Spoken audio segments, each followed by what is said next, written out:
Hello and welcome Strategy Bar Gamers to the GBHL YouTube channel, and you're here with your host GBHL Jamie, as James has flown off on his honeymoon and left me alone, to do Speak Friendly Questions. So I'm going to be running it with you for probably the next few weeks.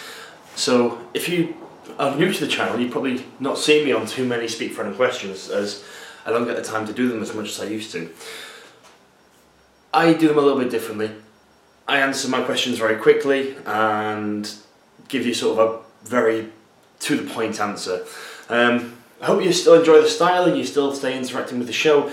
And comment below, because I'll be able to answer your questions quicker and probably correctly as well. That's one of the bonuses of having me in a Speak Friendly Question. So I'm going to get into it now. I'm going to stop standing up. I'm going to sit down because I thought about doing this standing up, but it could go on for a long time, and standing here with the laptop's a bit awkward. I'd rather sit down and have it in front of me. So we'll cut to somewhere else in my house and I'll be sat down with my laptop and I'll start answering your questions. So I've just changed position in the room really. First up we have got Tane Edwards. He says first. Great. Then Tane Edwards again. He says, seriously though, who would you say is your favourite all-time model for either rules, looks or both? I think this is a well-known answer for me. Legolas wins it for me, hands down. Next up is Jeremy Smith. He says, no question this week, just want to send my best wishes from me and my missus to you and your new bride. So that's for James. P.S. Jamie, if you're reading this, then you need to play catch up.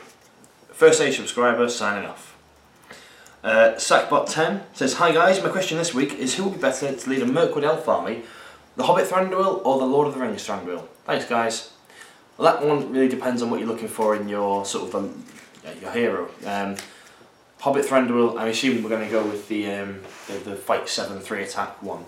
Obviously that's going to give you a big combat hero and will draw a lot of attention to them. The Lord of the Rings Thranduil is more of a sort of support character for your army, and I personally prefer that era or that profile for Thranduil, because he's got Nature's Wrath, he can cause a big old terror bubble, he's not too expensive, and he doesn't draw too much fire towards him either. Next up is Dreadnought369. He says, thanks for answering my question. My question this week is, I have an all-mounted Rohan army. Should I have an all-mounted Rohan army, or 2 warbands of Rohan riders, with Eomer leading them, and 1 warband of warriors of Rohan led by a captain or a cheap hero? Thanks guys.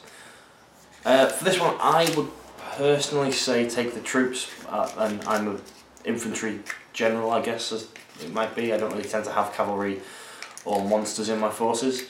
I think having the numbers to hold an objective, or just to not break as easily, and I think that's the thing. I wouldn't bother with a captain. You've got better choices out there. Erkenbrand for a few extra points will boost your army fantastically. Grimble to get strength 4 basic, so that when you stop piercing striking, you could potentially go up to strength 7.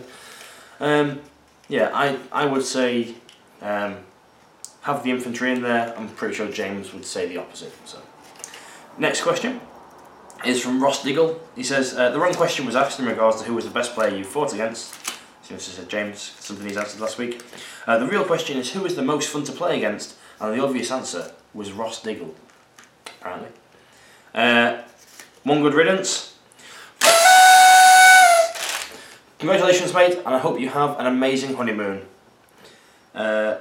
Craig Biscuit Base says, hi Jamie. Hello. Just one question. After winning a fight, don't you have to make a roll to hit? And to hit, it must be lower than the fight value than you roll to wound. Now I think you've got the wounding rule mixed up a little bit there. Once you've won a fight, which is a straight roll off between your dice, and fight value will win any whoever's got the highest fight value will win ties. When you win the fight, you then roll to wound. So when you roll to wound, you find your strength characteristic and their defense characteristic, and go across the table, find where it is, and that'll tell you the number that you need to roll to successfully wound a model. Fight value doesn't come into it for the second part of the combat. Next up we have Sebastian Avery. He says, thanks for answering. Will he email you about the Corsairs? James has got a job on his hand. My question this week is, how did the Great British Hobbit League actually start? I've been playing SBG for a while. It's only been in the past year I've discovered the league on the YouTube channel. Still haven't gone to a tournament, but I'm definitely going to the next one in the south after exams, and that's a promise. I think the next southern one is, after exams, would be the Longbottom Carnival in August, the bank holiday weekend. So make sure you go to that one. I really, really highly rate the Longbottom Carnival. They always have great scenarios and really fluffy ideas. As for how the Great British Hobbit League actually got started, well, it began as sort of the page that is the Great British Hobbit League now was originally Lord of the Rings events and news, just a page for us to post up ideas and things. And it wasn't actually started by myself or James or Damien or Tom. I think it was started by Dan Entwistle and Sam Jeffrey, and there may have been others in there. And essentially they just made this page so they could promote their tournament in Stockport, the Grand Hobbits Championship and then Grand Hobbits Defence. And sort of through just word of mouth and sort of knowing people from the old Grand tournaments, we started directing people towards this page, and then people from sort of down south like Sam Page and Titans Wargaming, they started posting up events that they were running that obviously we would never have heard about up north. And then Nicolaj, who is no longer really active in the community too much, he said, well, we've got all these events going on, why don't we make a structured league so that it promotes going to events. That way, if you go to an event up north and you win it, hooray, fantastic, you got some league points. But if you don't go to the one down south, somebody down there is going to overtake you with the league, and it promotes sort of travelling to go and keep your league position. And then we decided that, it was during that, and I was thinking, well, this is a great idea, I want to help promote it. That's when I started the GBHL podcast, the Great British Hobbit League podcast. And the very, very original videos, which I don't think are which are no longer on the channel, I don't think, were essentially just talking to the new event host, talking to Mick, and discussing what the league wanted to do. And it also had updates on the top 10 players in the league, so after tournaments I'd put up a video of what changes there were and what the points were. And then James got involved and we started recording battle reports, and the channel evolved into something else, and the league, sort of with the help of the channel and all the events, the amazing events organisers out there that have put on the events, it started to grow and grow, and we built the community up, and now we are where we are today, and we have, I think it's tournaments every sort of 3 to 4 weeks. So at the very, very start of it, that first Grand Hobbits Championship, I think, was the only tournament independently ran outside of the Games Workshop ones, and that had 12 attendants. Now you look at Stockport, which I asked Sam and Dan a while back if they wouldn't mind me running those. We now get sort of 60 plus or 60 attendees, and that's an amazing number when you think about it. But that is how the Great British Hobbit League actually started.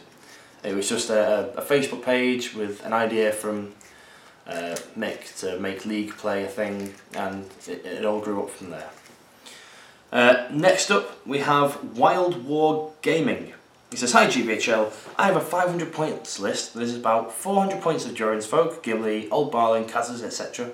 and about 100 points of Garnbury, Garn and Woses for spear support. Dwarves need the spear support, Woses wear elven cloaks so they will not get shot if they're behind, and it allows some cheap troop spam. I haven't really tried this out yet, but in theory, do you think it would work? Thanks from Wild War Gaming. I do think it would work, yes. Woses are a great little troop choice. I think with that, for 101 points, you get Garnbury Garn and 8 Woses, 56 and 45. So you'd struggle to sort of start bringing them in cheaply once you've used up, say, Garn and Banditburst, I think, if he's still in that list. But definitely a good idea to have the cheap spear supports. And on those occasions where you're actually fighting against Orcs and Urukai and Goblins, you're going to be wounding even easier, so you probably won't need to pierce and strike. Cheers, Wild Wargaming. Next up, oh god, it's the list. Joseph Harley, hi guys, first time poster here. I wonder what that means. Oh, you're in the loop. I'm going to answer your question, so you need to ask a question next week. He says, hope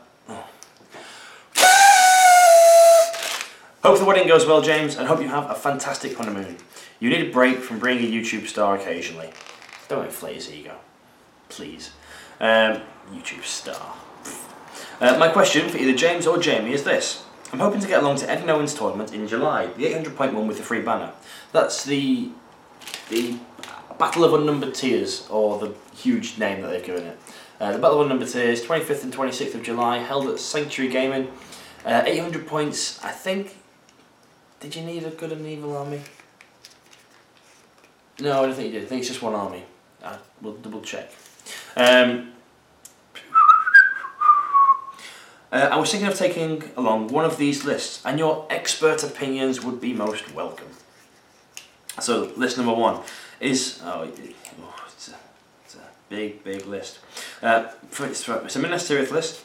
Denethor leading 10 Fountain Court with shield, and a Minas Tirith warrior with the free banner.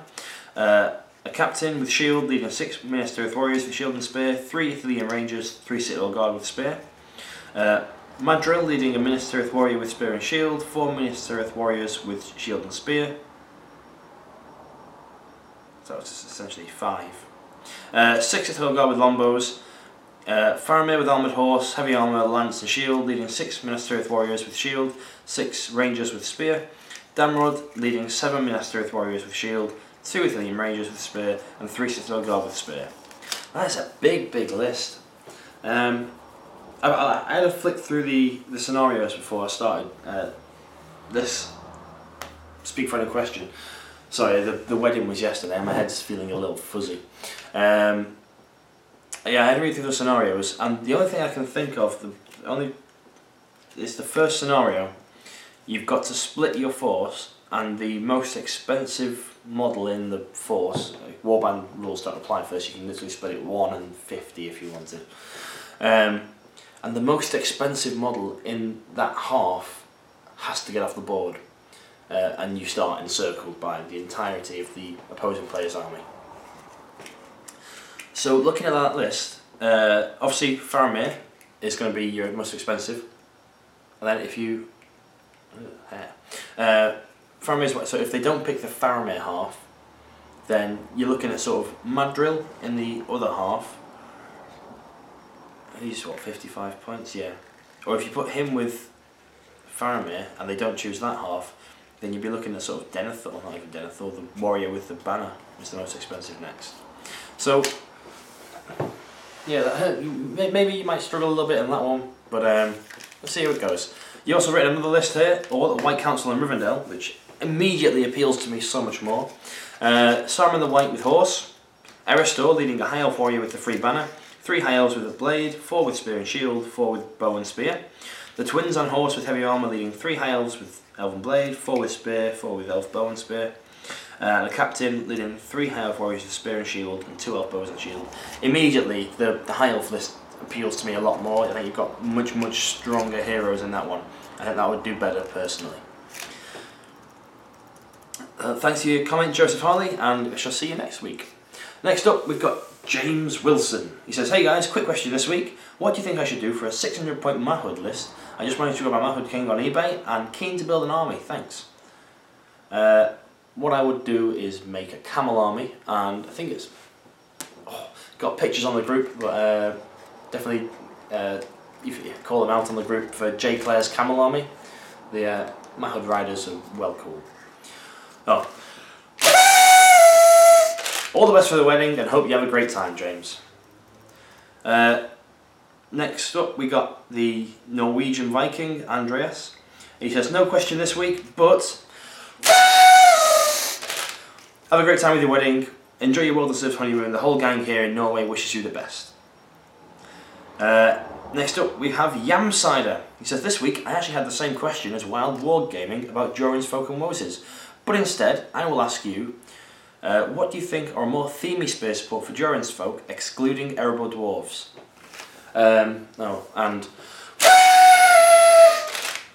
Thanks, and I hope James has a wonderful wedding. So, Themey spear support, excluding Erenboar dwarves.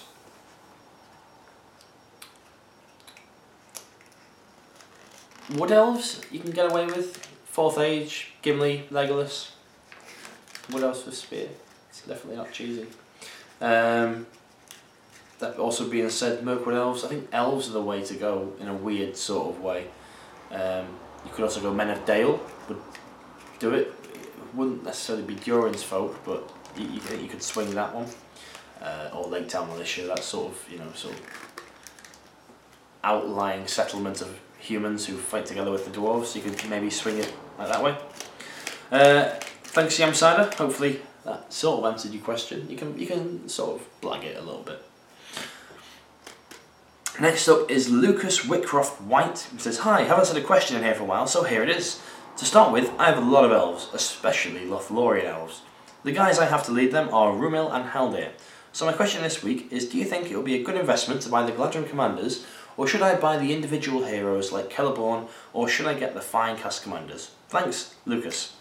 Well, Lucas, I would say all day long get the individual heroes like Legolas. You should get your hands on Galadriel, Celeborn to complete your set.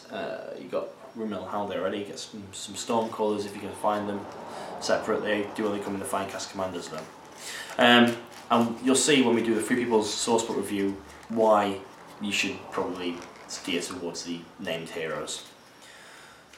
Thanks for the question. Next up, I checked how to say this name. Paulo Conceição. What? First, I would like to wish the best of luck to James at his wedding. Then I will explain my surname. It's kind of like Conceição. Just so you know, you don't need to say it, it's Portuguese. Now, for a question, would you consider in a Rohan force a warband of infantry worthless? Never worthless. If not, whatever troops would you use? And what hero should lead that warband? Now, I have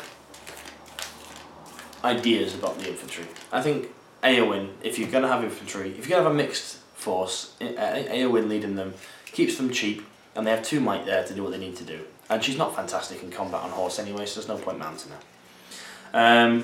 What would I use? Well, I like to use cheap troops, keep them nice and cheap and cheerful.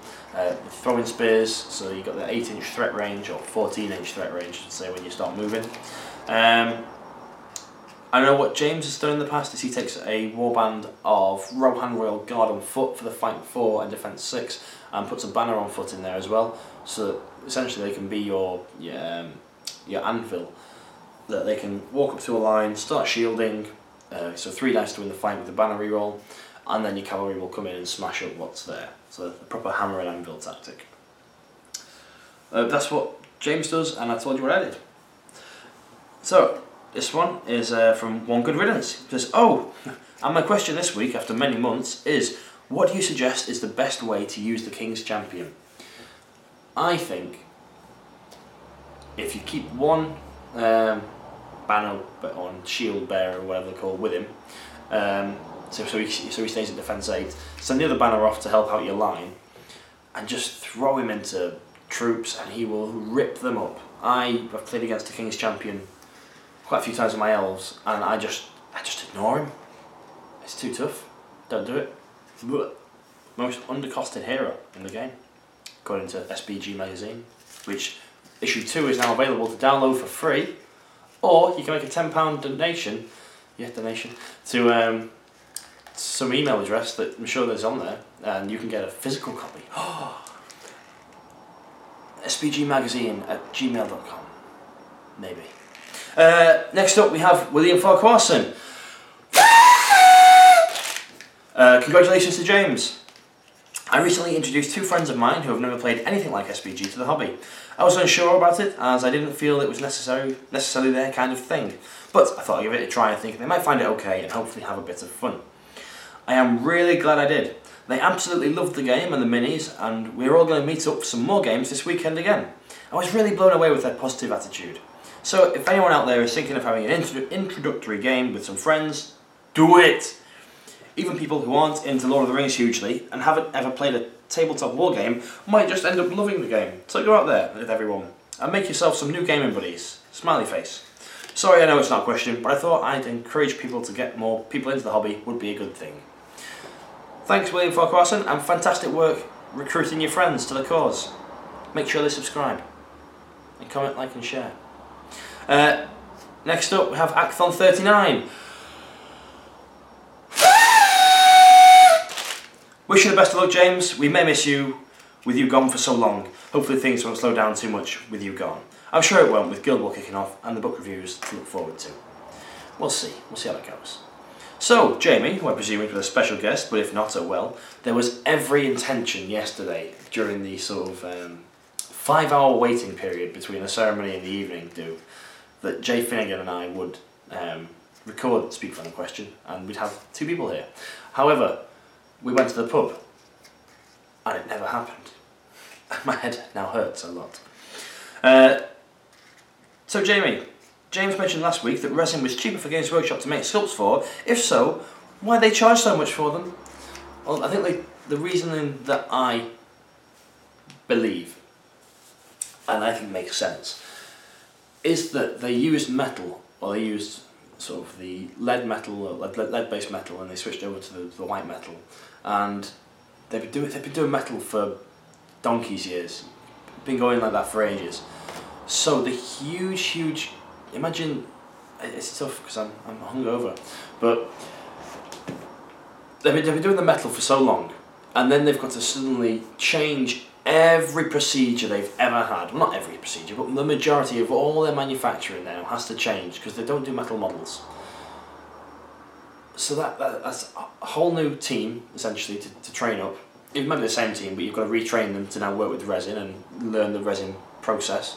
Your guys who make the greens then need to sort of adapt how they do it. It's a whole new process, whole new machines, huge startup cost, and we're still paying for it now because, well, you'd never decrease a price. So when they changed over, it needed to be. Oh, I've ripped my thing. Oh.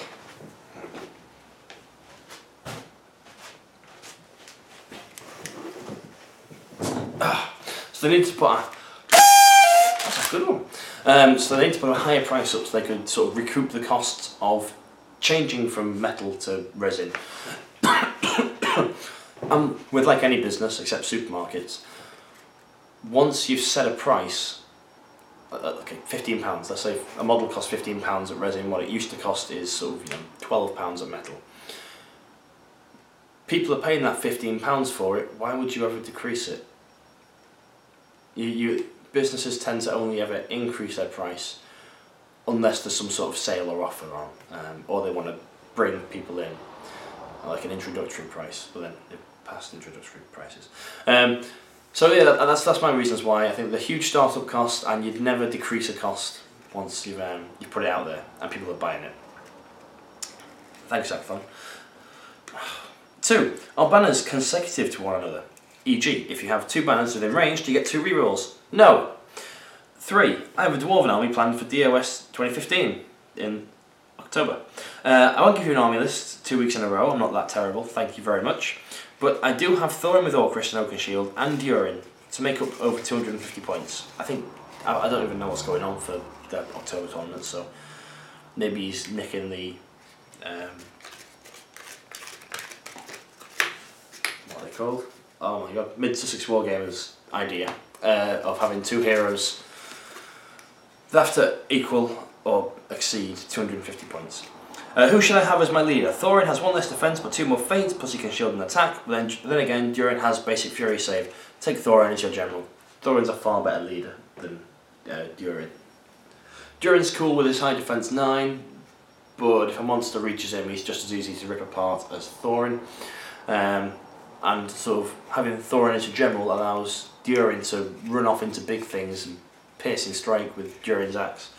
So potentially going up to strength 7 and +1 to wound is good. That was all the questions from Acthon 39. Next up we have Max B.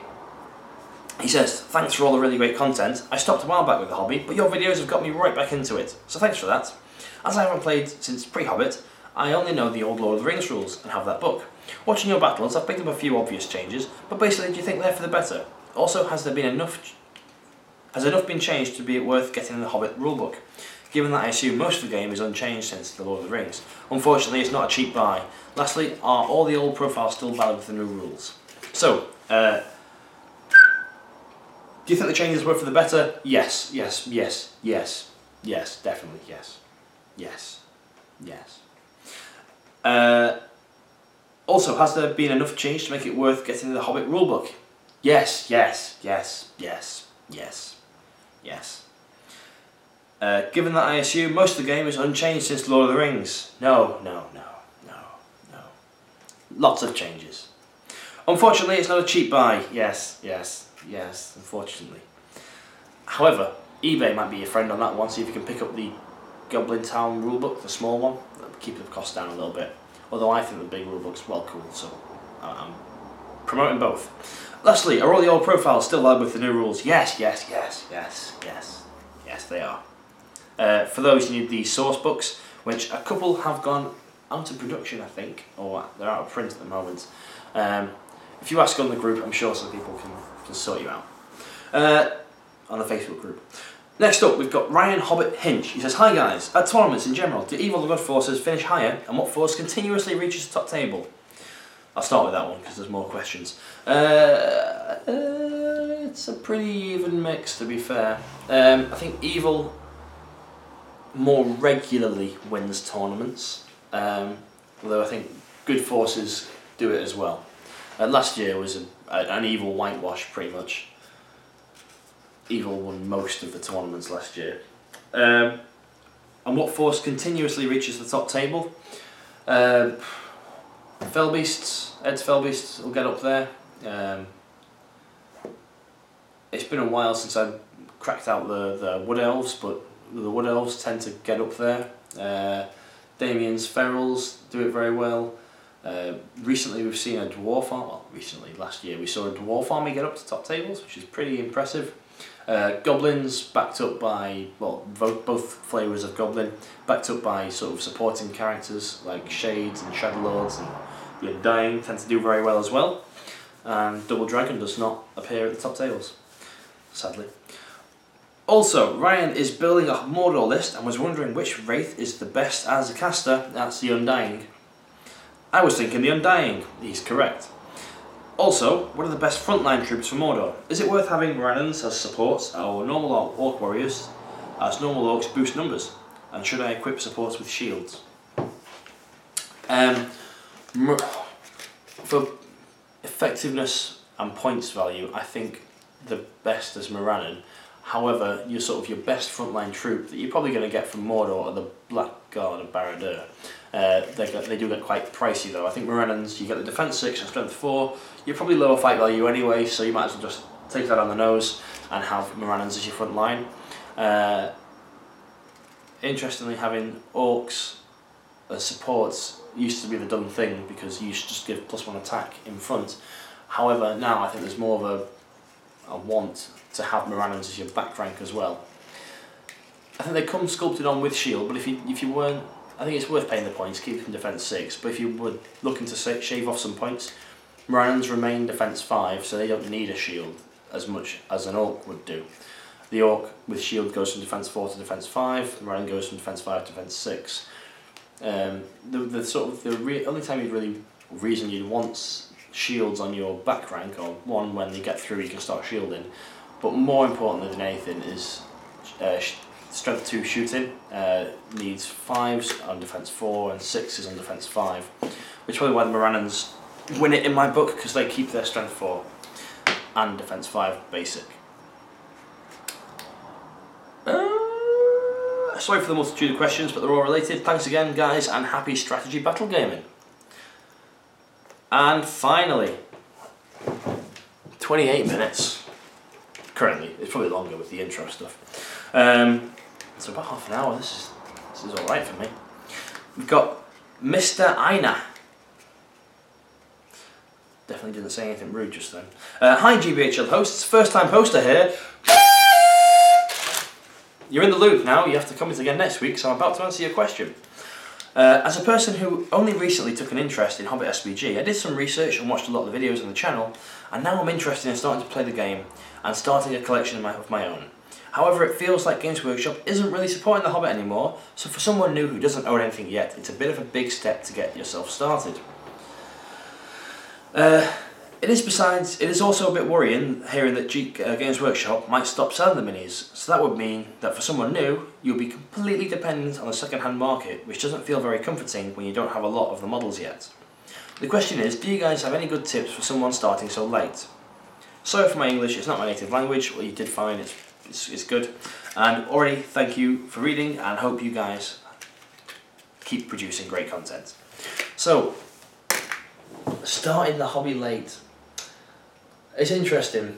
We're in a really weird period with The Hobbit and Lord of the Rings because, in all honesty, there's probably not going to be much more released, if anything's going to be released. The rumours are at the moment that all the single-man stores and small stores are pulling away the range and sort of like ask for it on request, then you can buy it sort of thing. So I assume licensing is not going too well for them. Yeah, eBay is going to be sort of the best place, but also get yourself onto the trade groups, speak to the independent stockists, and without trying to sort of like sound like a scaremonger almost, but buy it whilst you can. I think there's a if you YouTube search sort of like GBHL unboxing the box is a video with Damien and myself, and sort of Damien didn't panic buy, but he bought up a huge collection so that when it does stop getting produced and does stop being sold by Games Workshop, he's got the models he wants.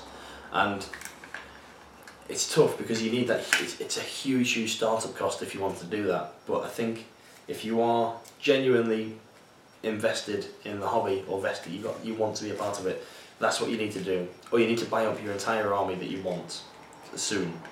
Who knows what the future holds though? Ask Club 7 do.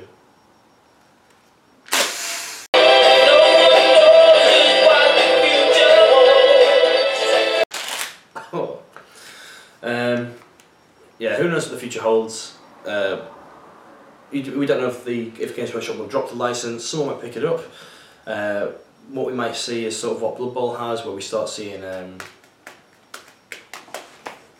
third-party companies. I'm getting there. I'm close to the end. You can do this, Jeremy. Third-party companies start making miniatures, you know, that aren't Lord of the Rings specific, but are, you know, generic fantasy. So you might see like sort of you know, generic Orc 1, generic Orc 2,